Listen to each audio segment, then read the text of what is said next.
Evening time లో free ఉంటున్నావా? ఏం చేయాలో అర్థమైతే లేదా? అయితే ఈ వీడియో నీకోసమే. Good morning bro. Hello guys, welcome back to our another mini blog. Ready అయ్యి బయటికి వచ్చేసినాం, సీదా వెళ్ళిపోదాము బస్ స్టాప్. దీన్ని చూస్తే ఎప్పుడెప్పుడు లోపలికి వెళ్దామా అనిపిస్తుంది. బస్ స్టాప్ కి అయితే వచ్చేసిన, బస్ వచ్చింది, దిగేసిన, సీదా వెళ్ళిపోదామా కాలేజ్ లోపలికి అయితే వచ్చేసిన. బట్ 5 minutes లేట్ అయింది. ఏమంటాడు? మా క్లాస్ లో ఈరోజు చాలా మంది వచ్చారు. ఈ రోజు ఈయన బర్త్డే, నా సైడ్ నుంచి హ్యాపీ బర్త్డే మామ. ఎగ్జామ్ కి ఇంకా ఎక్కువ టైం ఏం లేదు, 2 days ఉంది. చలో మా కాలేజ్ టైం అయితే అయిపోయింది. సీదా బస్ ఎక్కేసి హాస్టల్ కి అయితే వచ్చేసిన. సీదా కాలేజ్ నుంచి వచ్చి తిని హాస్టల్ అయితే పడుకున్నా.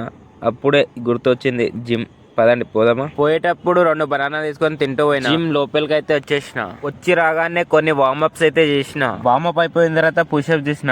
3 sets 20 పుషప్. ఈ రోజు అయితే నేను చెస్ట్ వర్కౌట్ చేసిన, బ్యాక్ వర్కౌట్ బి చేసిన, బైసెప్స్ కోసం అయితే ఇది చేసిన. దీని పేరు ఇంక్లైన్ డంబల్ ప్రెస్. ఇది కూడా చెస్ట్ కోసమే. ఇది ఒక 15 కొట్టిన. బాడీ కండిషన్ ఎందుకు చూపేయలే బ్రో అంటే ఇంకా 9 days ఉంది, తర్వాత చూద్దాం సరేనా. అన్న అయితే బాయ్ చెప్తుండు. సరే మరి కలుద్దాం నెక్స్ట్ వీడియోలో.